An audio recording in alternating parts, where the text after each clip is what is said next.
এবার প্রকাশ্যে লামডিং পুরসভার দুর্নীতির এক নয়া অধ্যায়।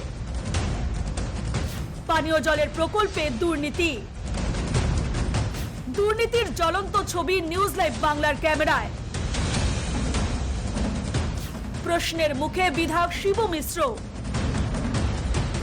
কারণ দুর্নীতিগ্রস্ত ঠিকাদার ও পুরসভার চেয়ারম্যান বিধায়ক ঘনিষ্ঠ। লামডিং কেন্দ্রের বিধায়ক শিবু মিশ্রের কার্যকালে গত দিনে নিউজ লাইভ বাংলা বেশ কিছু দুর্নীতির খবর তুলে ধরেছে। এবার প্রকাশ্যে এলো পানীয় জলের প্রকল্প নির্মাণের ক্ষেত্রে দুর্নীতি।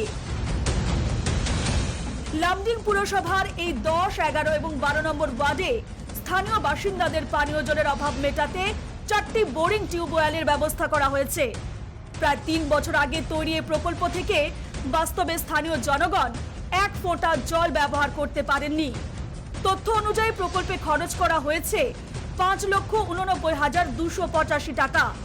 সর্বমোট প্রায় 23,60,000 টাকা সরকার অনুমোদিত এই প্রকল্প থেকে লাভবান হয়েছেন শুধুমাত্র ঠিকাদার। তাই এবার আপনাদের দেখাবো দুর্নীতির আসল স্বরূপ।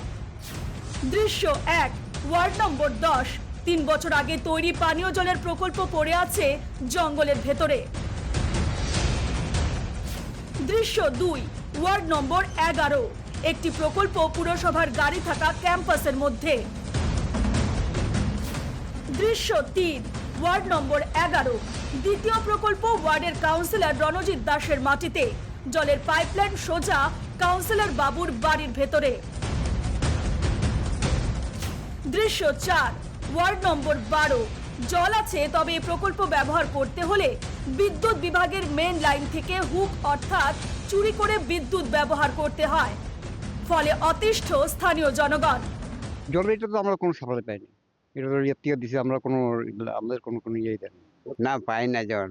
হ্যাঁ, এমনি হুক মেরা জলটা নিয়ে আসে না। পাইপ তো একবার মাইক পাইপে নিয়ে গেছে, হয়ে যাবো এই 6 মাসের মধ্যে, আর এখন পর্যন্ত দেয় নাই আর কি।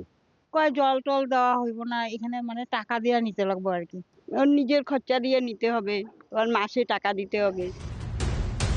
মূলত বিধায়ক শিবু মিশ্রের ঘনিষ্ঠ হওয়ার সুযোগ নিয়েই সরকারি টাকা লুটপাট করে বেপরোয়া ঠিকাদার এবং লামডিং পুরসভার চেয়ারম্যান, আর এদের দুর্নীতির জন্য ভুক্তভোগী স্থানীয় মানুষ। ফলে প্রশ্ন হচ্ছে, আর কতদিন এভাবে দুর্নীতিকে প্রশ্রয় দিয়ে যাবেন বিধায়ক শিবু মিশ্র? কতদিন সাধারণের সমস্যাকে দেখেও না দেখার ভান করবেন শিবু বাবু? বিধানসভা নির্বাচনের আগে আদৌ কি শীত ঘুম ভাঙবে শিবু বাবুর? লামডিং থেকে ক্যামেরায় রাহুলের সঙ্গে ধীরাজদের রিপোর্ট, নিউজ লাইভ বাংলা।